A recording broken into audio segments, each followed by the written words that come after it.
ದಾರಿಯಲ್ಲಿ ಹೋಗ್ತಾ ಇರಬೇಕಾದ್ರೆ ಒಂದು ಅತ್ಯಂತ ಕೆಟ್ಟದಾಗಿರುವ ಸುದ್ದಿಯನ್ನು ಕೇಳಿದ್ವಿ. ಕರ್ನಾಟಕ ರಾಜ್ಯದ ನಗರಾಭಿವೃದ್ಧಿ ಮತ್ತು ಹಜ್ ಖಾತೆಯ ಸಚಿವರಾಗಿರುವಂಥ ರೋಷನ್ ಬೇಗ್ರವರು ಇವತ್ತು ನರೇಂದ್ರ ಮೋದಿಯವರನ್ನು ಅತ್ಯಂತ ತುಚ್ಛ ಪದಗಳಲ್ಲಿ ತಮ್ಮ ಕಾನ್ಸ್ಟಿಟ್ಯೂನ್ಸಿ ಒಂದರಲ್ಲಿ ನಿಂದಿಸಿದ್ದಾರೆ.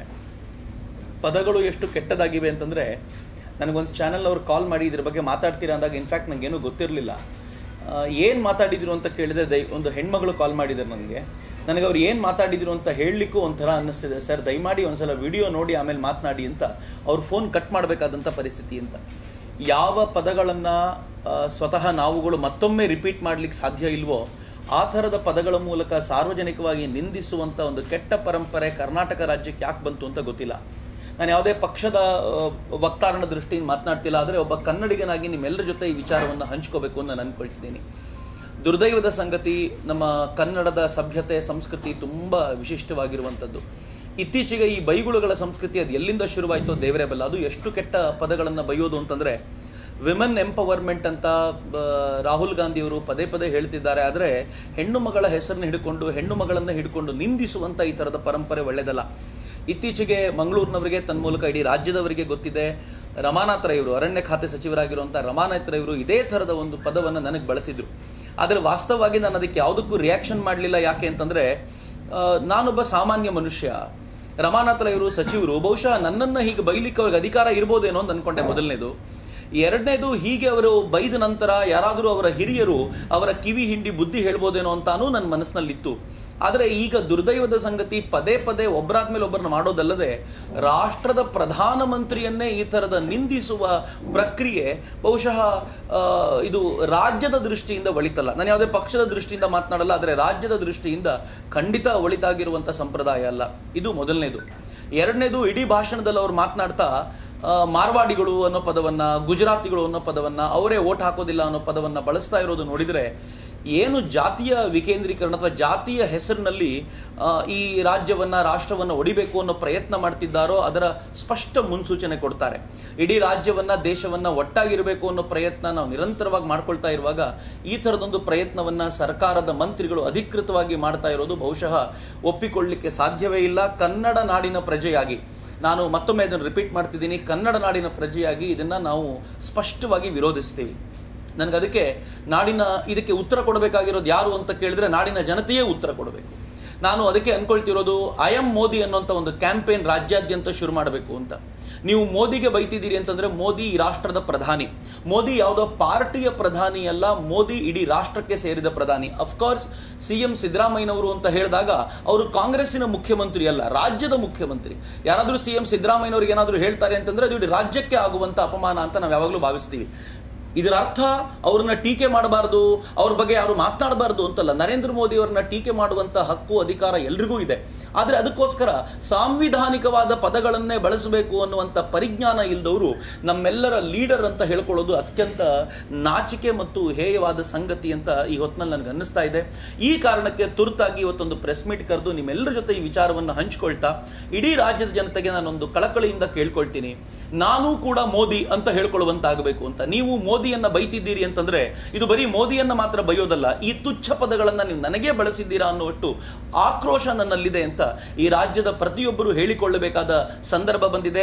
ಅದರ್ವೈಸ್ ಹೀಗೇನಾದರೂ ನಾವು ಇವತ್ತು ಹೇಳ್ಕೊಳ್ಳಿಲ್ಲ, ಇವತ್ತು ನಾವೇನಾದರೂ ಒಟ್ಟಾಗಲಿಲ್ಲ, ಐ ಆಮ್ ಮೋದಿ ಅನ್ನುವಂಥ ಚಿಂತನೆಯನ್ನ ಸಮಾಜಕ್ಕೆ ಸರಿಯಾಗಿ ತಲುಪಿಸಲಿಲ್ಲ ಅಂತಂದ್ರೆ ಈ ಪ್ರಥೆ ಹೀಗೆ ಬೆಳೆದರೆ ನಾಳೆ ಕರ್ನಾಟಕದ ಮಂತ್ರಿಗಳೆಲ್ಲ ಇದನ್ನ ಇದೇ ಥರ ಒಂದೊಂದು ಪದಗಳನ್ನು ಬಳಸ್ತಾ ಕರ್ನಾಟಕದ ಮಾನವನ್ನ ಹರಾಜಾಕೋದನ್ನು ಯಾವ ಕಾರಣಕ್ಕೂ ಒಪ್ಪಲಿಕ್ಕೆ ಸಾಧ್ಯ ಇಲ್ಲ ಅನ್ನೋದನ್ನ ನಾನು ಕರ್ನಾಟಕದ ಪ್ರಜೆಯಾಗಿ ಇವತ್ತು ನಿಮ್ಮೆಲ್ಲರ ಮುಂದೆ ಕೇಳ್ಕೊಳ್ಳಿಕ್ಕೆ ಅಂತ ಇಲ್ಲಿ ಸೇರ್ಕೊಂಡಿದ್ದೀವಿ. ಮಿತ್ರರೇ, ಆದಷ್ಟು ಈ ವಿಚಾರವನ್ನು ಸಮಾಜಕ್ಕೆ ಮುಟ್ಟಿಸಿ. ಈ ಥರದ ಪದಗಳನ್ನು ನೀವು ರಾಜಕೀಯ ಏನಾದರೂ ಮಾಡ್ಕೊಳ್ಳಿ, ನೀವು ರಾಜಕೀಯ ಹೇಗಾದರೂ ಮಾಡ್ಕೊಳ್ಳಿ, ಮುಂದಿನ ನೀವೇ ಪಟ್ಟಕ್ಕೆ ಬನ್ನಿ, ಹಿಂದೆ ಪಟ್ಟಕ್ಕಿರಿ, ಅಥವಾ ಮುಂದೆ ಮತ್ತೆ ಮಾಡಲಿಕ್ಕೆ ಯಾವ ಥರದಾದರೂ ರಾಜಕಾರಣ ಮಾಡಿ. ಆದರೆ ಕರ್ನಾಟಕದ ಮಾನವನ್ನ ದಯಮಾಡಿ ನೀವು ರಾಷ್ಟ್ರ ಮಟ್ಟದಲ್ಲಿ ಹರಾಜು ಹಾಕಬೇಡಿ ಅಂತ ಅಷ್ಟೇ ನಾನು ಈ ಸಂದರ್ಭದಲ್ಲಿ ಕೇಳ್ಕೊಳ್ಳಿಕ್ಕೆ ಅಂತ ನಿಮ್ಮೆಲ್ಲರನ್ನು ಆಹ್ವಾನಿಸಿರೋದು. ನೀವೆಲ್ಲರೂ ಪ್ರೀತಿಯಿಂದ ಬಂದಿದ್ದೀರಿ, ಎಲ್ರಿಗೂ ಧನ್ಯವಾದಗಳು. ಕರ್ನಾಟಕದ ಗೌರವ ಘನತೆಯನ್ನು ಎತ್ತಿ ಹಿಡಿಯುವಂಥ ಎಲ್ಲ ಪ್ರಯತ್ನವನ್ನು ನಾವು ಮಾಡೋಣ. ಈ ಹಿನ್ನೆಲೆಯಲ್ಲಿ ಐ ಆಮ್ ಮೋದಿ ಅನ್ನುವಂಥ ಒಂದು ಕ್ಯಾಂಪೇನ್ ನಾವು ಮಾಡಬೇಕು ಅಂತ ಏನು ಅಂದ್ಕೊಂಡಿದ್ದೀವಿ ಎಲ್ಲ ಕರ್ನಾಟಕದ ಜನತೆ, ಇದು ಯಾವುದೇ ಸಂಘಟನೆ ಅಲ್ಲ, ಯಾವುದೋ ವ್ಯಕ್ತಿ ಅಲ್ಲ. ನಾನಂತೂ ಈ ಹೊತ್ತಿನಲ್ಲಿ ನಾನು ಮೋದಿ ಅಂತ ಹೇಳ್ಕೊಳ್ಳಿಕ್ಕೆ ಇಚ್ಛೆ ಪಡ್ತೀನಿ. ನೀವು ಬೈದಿರೋದು ಯಾರೋ ಒಬ್ಬ ಮೋದಿಗಲ್ಲ, ಈ ದೇಶದ ಪ್ರಧಾನಮಂತ್ರಿಗೆ ಬೈದಿದ್ದೀರಿ ಅಂತಂದರೆ ಅದು ಈ ದೇಶದ ಪ್ರತಿಯೊಬ್ಬ ಪ್ರಜೆಗೂ ಬೈದಂತಾಗಿರುತ್ತೆ. ಹೀಗಾಗಿ ಈ ಕ್ಯಾಂಪೇನ್ನಲ್ಲಿ ನಾನಂತೂ ಪ್ರೀತಿಯಿಂದ ಭಾಗವಹಿಸಲಿಕ್ಕೆ ಇಚ್ಛೆ ಪಡ್ತೀನಿ. ನಾನು ಪ್ರತಿಯೊಬ್ಬ ರಾಜ್ಯದ ಜನತೆಗೂ ಕರೆ ಕೊಡಲಿಕ್ಕೆ ಇಚ್ಛೆ ಪಡ್ತೀನಿ. ಐ ಎಮ್ ಮೋದಿ ಕ್ಯಾಂಪೇನ್ ನಾವೀಗ ಮಾಡಬೇಕಾಗಿದೆ. ಇನ್ನು ಮುಂದೆ ನಾವು ಹೇಳ್ಕೊಳ್ಬೇಕಾಗಿದೆ, ನೀವೇನಾದರೂ ಈ ದೇಶದ ಪ್ರಧಾನಮಂತ್ರಿಯನ್ನ, ಈ ದೇಶದ ಸಾಮಾನ್ಯ ನಾಗರಿಕನನ್ನು ಬೈದರೆ ಅದು ಈ ದೇಶದ ಪ್ರತಿಯೊಬ್ಬನನ್ನು ಬೈದಂತೆ. ಯಾಕೆಂದರೆ ನೀವು ಲೀಡರ್ ಆಗಿರೋದನ್ನು ಮರಿಬೇಡಿ ಅನ್ನುವಂಥ ಎಚ್ಚರಿಕೆಯನ್ನು ಈ ಸಂದರ್ಭದಲ್ಲಿ ಕೊಡಬೇಕು ಅಂತ ಇಚ್ಛೆ ಪಡ್ತೀನಿ. ಪ್ರೀತಿಯಿಂದ ಬಂದಂಥ ಎಲ್ಲರಿಗೂ ನಾನು ಧನ್ಯವಾದಗಳನ್ನು ಸಮರ್ಪಿಸ್ತೇನೆ. ಫೈನ್ ಇರಬೇಕು ಅಂತ ಎಲ್ಲೋ ಮೇಲ್ನವರು ಯಾರು ಕಿವಿ ಹಿಂಡಿ ಈ ಥರದ ಪದಗಳನ್ನು ಬಳಸಬಾರ್ದು ಅಂತ ಹೇಳಬೇಕಿತ್ತೋ ಅವರೊಂದು ಅಜೆಂಡಾ ಮಾಡಿಕೊಂಡು ಪ್ರತಿಯೊಬ್ಬರನ್ನು ನಿಂದಿಸಿ ಅವರ ಆತ್ಮಗೌರವವನ್ನು ಕುಸಿಯುವಂತೆ ಮಾಡುವಂಥ ಪ್ರಯತ್ನ ಮಾಡ್ತಿದ್ದಾರೆ ಅಂತ ಅನ್ಸುತ್ತೆ. ಇನ್ನೂ ತುಂಬ ಗಂಭೀರವಾದ್ದು ಅಂತಂದರೆ ಟ್ವಿಟರಲ್ಲಿ ಈ ಥರದ ವಾರ್ ಯಾವಾಗಲೂ ನಡೀತಿರುತ್ತೆ.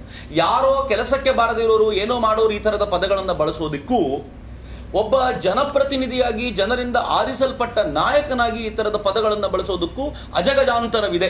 ಹೀಗಾಗಿ ಈ ಥರದ ಪದಗಳನ್ನು ಬಳಸ್ತಾರೆ ಅಂತಂದರೆ ಇಡೀ ಕಾನ್ಸ್ಟಿಟ್ಯೂನ್ಸಿಯವರು ಮಾತನಾಡದಂತೆ, ಇಡೀ ರಾಜ್ಯ ಮಾತನಾಡದಂತೆ, ಮಂತ್ರಿ ಆಗಿರೋದ್ರಿಂದ ಇಡೀ ರಾಜ್ಯವೇ ಈ ಮಾತನಾಡದಂತೆ ಅನ್ನುವಂಥ ಭಾವನೆ ನಮಗಿರೋದ್ರಿಂದ ಇದಕ್ಕೆ ಈ ಥರದೊಂದು ಜನಜಾಗೃತಿಯ ಪ್ರತಿಕ್ರಿಯೆಯನ್ನು ಕೊಡಬೇಕು ಅಂತ ನಿಶ್ಚಯ ಮಾಡಿದ್ದೀವಿ. ಅಂತಂದರೆ ನನ್ನ ಕಲ್ಪನೆ ಇದ್ದಿದ್ದೇನು ಅಂದರೆ, ನನ್ನನ್ನು ಬೈದಾಗ ಉಳಿದ ಹಿರಿಯ ನಾಯಕರುಗಳೆಲ್ಲ ಸ್ವಲ್ಪ ಕಿವಿ ಹಿಂಡಿ ಇನ್ನಾದರೂ ಬುದ್ಧಿ ಹೇಳ್ತಾರೆ, ಪಾಠವನ್ನು ಹೇಳ್ಕೊಡ್ತಾರೆ ಅಂತ ನಾನು ಅಂದ್ಕೊಂಡೆ. ಆದರೆ ಅದಾದ ಕೆಲವೇ ದಿನಗಳಲ್ಲಿ ಇವತ್ತು ಮತ್ತೊಬ್ಬ ಮಂತ್ರಿ, ಆತ ಬರೀ ಜನಪ್ರತಿನಿಧಿ ಅಷ್ಟೇ ಅಲ್ಲದೆ ಮಂತ್ರಿ ಆಗಿರುವಂಥವರು, ಹಜ್ ಖಾತೆಯನ್ನು ಕೂಡ ಹ್ಯಾಂಡಲ್ ಮಾಡ್ತಾ ಇರೋರು ಈ ಥರದ ಮಾತನಾಡ್ತಾರೆ ಅಂತಂದರೆ ಅವ್ರಿಗೆ ಕಿವಿ ಹಿಂಡಿ ಬುದ್ಧಿ ಹೇಳೋರು ಯಾರೂ ಇಲ್ಲ ಅಂತ ಆಯಿತು. ಇದರ ಅರ್ಥ ನಾಳೆ ಇದು ವ್ಯಾಪಕಗೊಳ್ಳುತ್ತೆ ಅಂತ. ಈ ಚರ್ಚೆ ಶುರುವಾಗಿದೆ ಮಾತ್ರ, ಇನ್ನು ವ್ಯಾಪಕಗೊಳ್ಳುತ್ತೆ. ಎಲ್ಲೋ ಒಂದು ಕಡೆ ಇದಕ್ಕೊಂದು ಬ್ರೇಕ್ ಹಾಕುವಂಥ ಅಗತ್ಯ ಈಗಿದೆ ಅಂತ ಅನ್ನಿಸ್ತು. ಈ ಕಾರಣಕ್ಕೋಸ್ಕರ ಒಂದು ಜನಜಾಗೃತಿಯ ಪ್ರಕ್ರಿಯೆ ಈಗ ಆಗಬೇಕು ಅಂತ. ಏನಾಗ್ತಾ ಇದೆ ಅಂತಂದ್ರೆ, ಈಗ ಮೊನ್ನೆ ಪ್ರಕಾಶ್ ರೈ ಅವರು ಮಾತಾಡಿದ್ರು, ಅವರು ಒಂದು ಪ್ರೈಮ್ ಮಿನಿಸ್ಟರ್ ಮಾತಾಡಿದ್ದನ್ನ ಅದು ದೊಡ್ಡ ಇಶ್ಯೂ ಆಯ್ತು. ಇದನ್ನು ದೊಡ್ಡ ಇಶ್ಯೂ ಮಾಡ್ತಾ ಇದ್ದೀನಿ. ಒಂದಂದ್ರೆ ಯಾರೇ ಟೀಕೆಗಳ ನಾನು ಆರಂಭದಲ್ಲಿ ಹೇಳಿದ್ದೀನಿ, ಟೀಕೆಗಳು ಖಂಡಿತವಾಗಿಯೂ ತಪ್ಪಲ್ಲ. ಟೀಕೆಗಳು ಒಂದು ಸೂಕ್ತ ಸಮಾಜವನ್ನು ನಿರ್ಮಾಣ ಮಾಡಲಿಕ್ಕೆ ಮತ್ತು ಒಬ್ಬ ಪ್ರಧಾನಿ ಅಥವಾ ಒಬ್ಬ ಮುಖ್ಯಮಂತ್ರಿ ಅವ್ರು ಏನು ತಪ್ಪು ಮಾಡ್ತಾರೋ, ಏನು ಸರಿ ಹೋಗ್ತಾರೋ ಆ ದಿಕ್ಕಲ್ಲಿ ಪ್ರತಿಯೊಂದಕ್ಕೂ ಟೀಕೆ ಮಾಡುವ ಅಧಿಕಾರ ಪ್ರತಿಯೊಬ್ಬರಿಗೂ ಇದೆ. ಆದರೆ ಟೀಕೆ ಮಾಡುವ ಭಾಷೆ ಮತ್ತು ಟೀಕೆ ಮಾಡುವಾಗ ಇರಬೇಕಾಗಿರುವಂಥ ವಾದ ಏನಿದೆ ಅದು ಭಾಷೆಯ ಆಧಾರದ ಮೇಲೆ ಕೊಚ್ಚಿ ಹೋಗಬಾರ್ದು. ಪ್ರಧಾನಮಂತ್ರಿಯವ್ರನ್ನ ಮಾತನಾಡಿಸಬೇಕಾದಾಗ, ಮುಖ್ಯಮಂತ್ರಿಯವ್ರ ಬಗ್ಗೆ ಹೇಳಬೇಕಾದಾಗ ಎಲ್ಲಿಯೂ ಕೂಡ ಹದ ತಪ್ಪಿ ಮಾತನಾಡಬಾರ್ದು ಅನ್ನುವಂಥದ್ದು ಪ್ರತಿಯೊಬ್ಬರಿಗೂ ಗೊತ್ತಿರಲೇಬೇಕಾದ ಸಂಗತಿ. ಸಾಮಾನ್ಯ ಜನತೆ ಮಾತಾಡಿದಾಗ ಬೇರೆ, ಅವನು ಅತ್ಯಂತ ಸಾಮಾನ್ಯ, ಎಲ್ಲೋ ಹಳ್ಳಿಲಿ ನಿಂತ್ಕೊಂಡು ಏನೋ ಹೇಳ್ಬಿಡ್ತಾನೆ. ಆದರೆ ಲೀಡರ್ ಆಗಿರೋನು ಮಾತನಾಡ್ತಾನೆ ಅಂದರೆ ಅಷ್ಟು ಜನರ ಪ್ರತಿನಿಧಿಯಾಗಿ ಮಾತನಾಡ್ತಿರ್ತಾನೆ. ಅವನು ಬರೀ ಸಚಿವನಾಗಿದ್ದಾಗ ಅಥವಾ ಅವನು MLA ಆಗಿದ್ದಾಗ ಮಾತನಾಡೋದು ಬೇರೆ, ಮಂತ್ರಿ ಬೇರೆ ಆಗಿರೋದ್ರಿಂದ ಅವರು ಇಡೀ ರಾಜ್ಯವನ್ನು ಪ್ರತಿನಿಧಿಸ್ತಾರೆ. ಅವರ ಮಾತು ಅಂದರೆ ರಾಜ್ಯದ ಮಾತು ಅಂತ ಆಗುತ್ತೆ. ಇದು ರಾಜ್ಯದ ಮಾತಲ್ಲ. ಪ್ರಧಾನಮಂತ್ರಿಯ ಯಾವುದೇ ಯೋಜನೆಯ ಕುರಿತಂತೆ ಟೀಕೆ ಮಾಡಿದಾಗಲ ಖಂಡಿತವಾಗಿಯೂ ಒಪ್ಕೊಳ್ಬೇಕು. ಆ ಟೀಕೆಯನ್ನು ವಿರೋಧಿಸೋದು ಕೂಡ ಕಾಮನ್ ಮ್ಯಾನ್. ಅದನ್ನು ಬಿಟ್ಟು ಅದನ್ನು ಅಗ್ರೆಸಿವ್ಲಿ ವಿರೋಧಿಸೋದು ಬೇರೆ ರೀತಿ. ಆದರೆ ಒಬ್ಬ ಮಂತ್ರಿಯಾಗಿ ಯಾರನ್ನೋ ಮಾತಾಡಿಸಬೇಕಾದಾಗ ಈ ಥರದ ಭಾಷೆಗಳನ್ನು ಬಳಸೋದು ಅಕ್ಷಮ್ಯ ಅನ್ನೋದ ಕಾರಣಕ್ಕೋಸ್ಕರ ಇವತ್ತು ಈ ಕಲ್ಪನೆಗೋಸ್ಕರ ನಾವು ಹೊರಟಿದ್ದೀವಿ. ಅದು ಸರ್ಕಾರಕ್ಕೆ ಬಿಟ್ಟಿದ್ದು. ಈ ಥರದ ಪದಪ್ರಯೋಗ ಮಾಡಿದವ್ರನ್ನ ಇಟ್ಕೋಬೇಕೋ ಬಿಡಬೇಕೋ, ಅವ್ರ ಬಗ್ಗೆ ಏನು ಮಾಡಬೇಕು ಅಂತ ಸರ್ಕಾರವೇ ಆಲೋಚನೆ ಮಾಡಬೇಕು. ಈ ಥರದ ಪದಗಳ ಕುರಿತಂತೆ ಅವ್ರು ಆಲೋಚನೆ ಮಾಡಿದರೆ ಇಂಥ ಮಾತಾಡುವವರನ್ನು, ಈಗ ವಿಡಿಯೋದಲ್ಲಿ ಏನು ಕ್ಯಾಪ್ಚರ್ ಆಗಿದೆಯೋ ಇದಕ್ಕಿಂತಲೂ ಬೇರೆ ಏನಾದರೂ ಮಾತಾಡಿರ್ಬೋದು ಅವರು. ಇಂಥ ಮಾತಾಡುವವರನ್ನು ರಾಜ್ಯದ ಜನತೆಯ ಪ್ರತಿನಿಧಿ, ರಾಜ್ಯವನ್ನು ಆಳುವವರು ಅಂತ ಕರ್ಕೊಳ್ಳೋದು ಎಷ್ಟರ ಮಟ್ಟಿಗೆ ಸಮಂಜಸ ಅಂತ ಮುಖ್ಯಮಂತ್ರಿಗಳು ಯೋಚನೆ ಮಾಡಬೇಕಂತಷ್ಟೇ ವಿನಂತಿಸ್ಕೊಳ್ತೀವಿ.